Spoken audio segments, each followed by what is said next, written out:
First of all, I understood what all you need is love says. I didn't understand the other.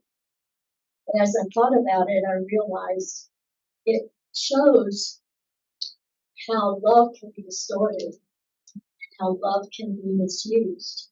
And so it made me even more curious about and wanting to talk about this. Now, of course, the song was recorded in the 60s. In the 60s were a very tumultuous time in America. There were a lot of things unsettling, to say the least. There was some talk of love, but then of course that was in the 60s, and there was this so-called summer of love. And well, there was a lot of talk about it, but very little, I think, that have helped anybody transform. I can honestly say that my life was not transformed in the 60s, but my views of life were shaken, and it probably primed me for some kind of transformation. You can go to the next slide, too. All You Need Is Love came out in 1967. For the lyrics, besides All You Need Is Love, this is what they were saying. There's nothing you can do that can't be done. Nothing you can sing that can't be sung. Nothing you can say that you can learn how to play the game. It's too. So, and then after that, nothing you can make that can't be made. No one you can save that can't be saved. Nothing you can do, but you can learn how to be you. It's easy. Think about what you think these words mean to you. What are they trying to say? This is the end of the lyrics. Nothing you can know that isn't known. Nothing you can see that isn't shown. There's nowhere you can be that isn't where you're meant to. It's easy. All you need is. So when I first saw these lyrics, I thought, it reminded me of a koan. It's like, what am I trying to say? But then when it gets to this last line, there's nowhere you can be that isn't where you're meant to. Maybe that summed it up. It's saying you can do anything, you can say anything, but nothing is new, particularly. And the punchline is there's nowhere you can be that isn't where you're meant to.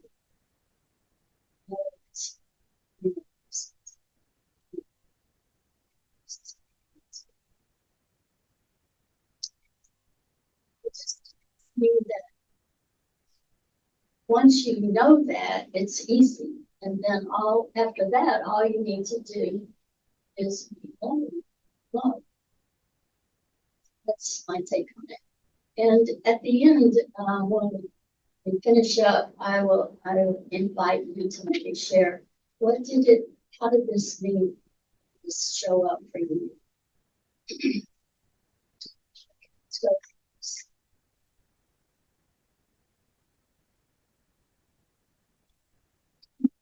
so in my introduction, or it's thing I sent to the newsletter, I said I was going to talk about this from the Beatles' perspective, from Buddhist perspective, Thai's perspective, and from the Bible. About that. So this is what the Buddha said about. Jake has an itchy finger.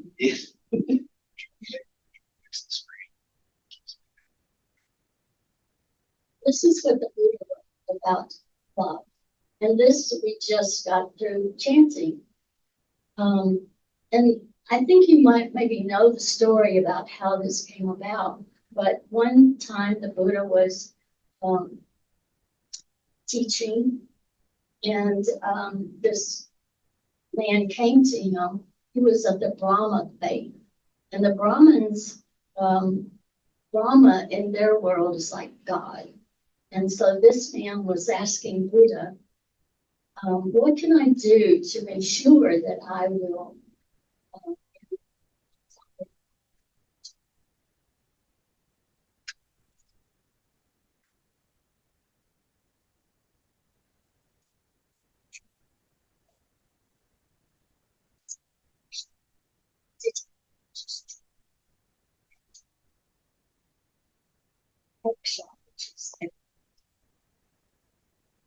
he told him if he would practice all of these immeasurables, or sometimes they're called, um, we call them the Brahma Viharas, but that means the abode of Brahma. So they're just mindsets, they're ways to follow, ways to be in order for this man to achieve his goal of making it to the land of the waters. Okay,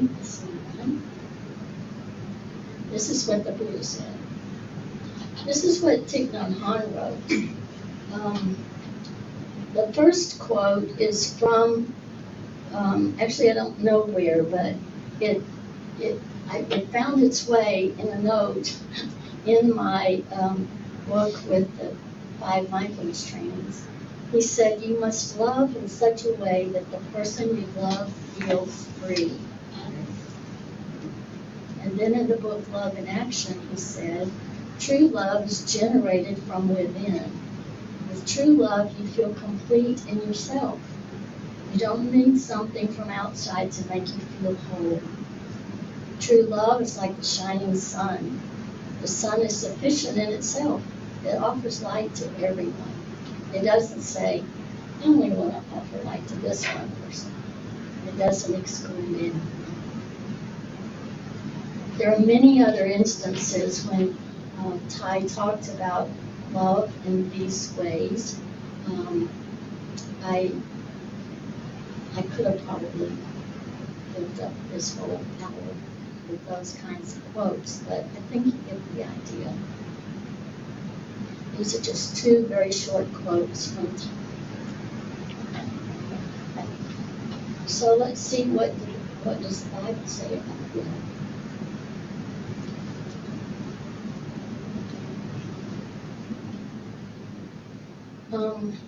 This is a very famous part. I think even if you may not have grown up in a Christian setting, you might have heard this particular scripture. It was written by a person who became known as the Apostle Paul, but he started out in life as Saul.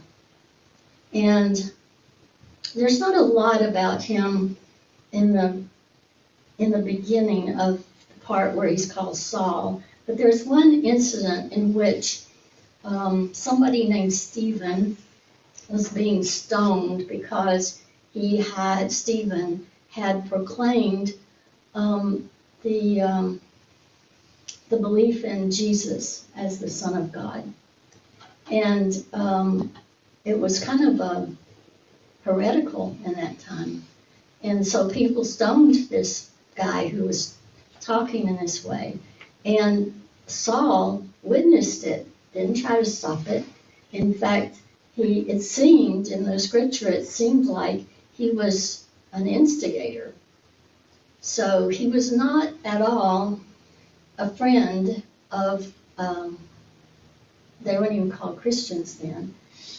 He was not at all a friend of these followers of Jesus. So he went to, and I don't know who, I don't remember this part, frankly.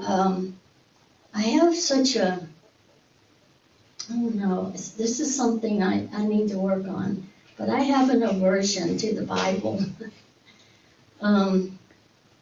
Probably because of the way it was revered and taught in my early Baptist bringings. But anyway, Saul went to the authorities that I think must have been trying to stamp out this new following. And so he wanted to get some papers that would be legitimate so that he could go to Damascus, round up these followers, take them back to Jerusalem, and they would be prosecuted, probably killed. So he got the papers and he started off. He's on the road to Damascus. And along the way, he was struck, dumbfounded by this light that just suddenly appeared on the path. And he was so shocked, he fell down on his knees and he asked, like, who is this? What is this? And the voice said to him that it was Jesus. And he said, something like, why do you persecute me? I don't remember exactly what the words were, and who knows what the words really were. But anyway, it was enough to convince Saul that he needed to change his position or his views. But he continued on to Damascus, and when he got there, he went first to search out the people that were following the words, the teachings of Jesus. And instead of, rounding them up to take them to Jerusalem, he listened, and he heard what they said.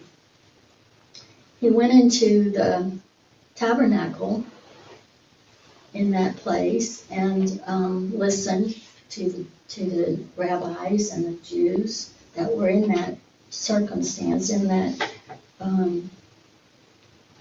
in having their ceremony in the church.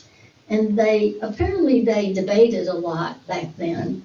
And so he listened to the debates and thought about what the people in the so-called church, I'll call it a church or a sangha, what they had said about the teachings of Jesus. And he was just kind of trying to figure out, where did he land in all of this. But the more he talked to the followers, he became more and more convinced that they were right. And so he went around to other places. Anyway, by the time he got ready to write to the people in Corinth, his name had been changed to Paul. And he was an apostle because he was a believer. And this is what he wrote. Apparently the church at Corinth was having some problems. They had division within the congregation, and they were kind of fighting with one another. And so this is why Paul wrote this letter to them. And this is what it says. This is from 1 Corinthians chapter 13. I didn't copy the whole thing, but this is part I bet you'll recognize. So Paul wrote to them, if I speak with the tongues of men and of angels but have not love, I am only a resounding gong or a clanging cymbal. If I have the gift of prophecy and can fathom all mysteries and all knowledge, and if I have a faith that can move mountains but have not love, I am nothing. Now here's that description of love that I think is really quite good. Love is patient. Love is kind. It does not envy. It does not boast. It is not proud. It is not rude. It is not self-seeking. It is not easily angered. It keeps no record of wrongs. Love does not delight in evil, but rejoices with the truth. It always protects, always trusts, always hopes, always perseveres. That's more in alignment, I think, with what I've come to understand is the Buddhist teaching, and certainly Thay's teachings. Thay's life and the life of Sister Chen Kong, who has been his kind of right-hand woman for so many years, really lived that way. They did not judge. This is the way love shows up in some of the ways. And I've put it into two columns. The first is forms, meaning substances, people and animals and nature. So thinking about these forms, I'm going to ask you to just tell me, in your life, who are the people that loved in the same way that we just read from the Corinthians? Do you have somebody that loved you that way? Who? Tell me. My grandpa. Grandpa? Yeah. Okay. Many times it's called unconditional love. That's kind of the short version of it. But it has all of these qualities: compassion, kindness, empathy, joy, happiness, peace. Who else was kind of this loving presence in your life? About Bao Yin.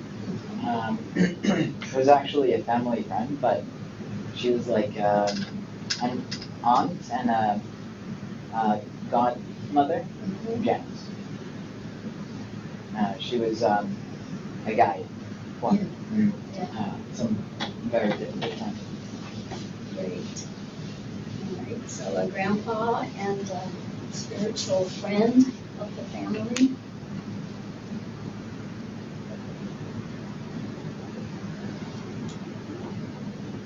I'm hoping that this means the rest of you didn't have a person like that in your life. So I hope you're thinking about whether or not you did. Animals might be different. I was thinking of pets, because pets are notoriously loving. They don't seem to care who you are or what you do. They're still loving. How many of you have some kind of pet right now? A dog or a cat or a bunny or something? All right, so obviously you can understand how love shows up in that way. What about nature? Is there something particular about in nature that you can feel the love and the support? And then Bao Yin, the beach. I grew up in Cancun, so the ocean. Oh, the ocean. Yeah. I particularly have an affinity for trees. I love trees. So you can think about that, see what else comes up for you. I mentioned all these ways that the emotions that sort of flow out of love. And is there anything you can think of? I've written compassion, kindness, empathy, joy, happiness, peace. Anything else you can think of? Acceptance. Acceptance. Well, thank you. Understanding. Understanding.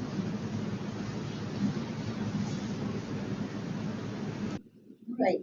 Just keep thinking about that. Maybe you'll think of something else you want to add to that list. For now, just look at the meditation. This is what I read to you and what I thought about during the meditation. Just look it over and see if there's some part of this meditation that seemed to you that it would be really helpful for you to concentrate on and focus on. I'll just give you my experience of this. It has changed, but the one that has been coming up for me lately is down in the middle, sort of.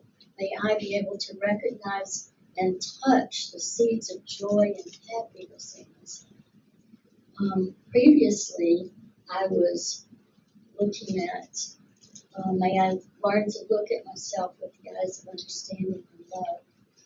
Both of those have really kind of settled into my psyche. And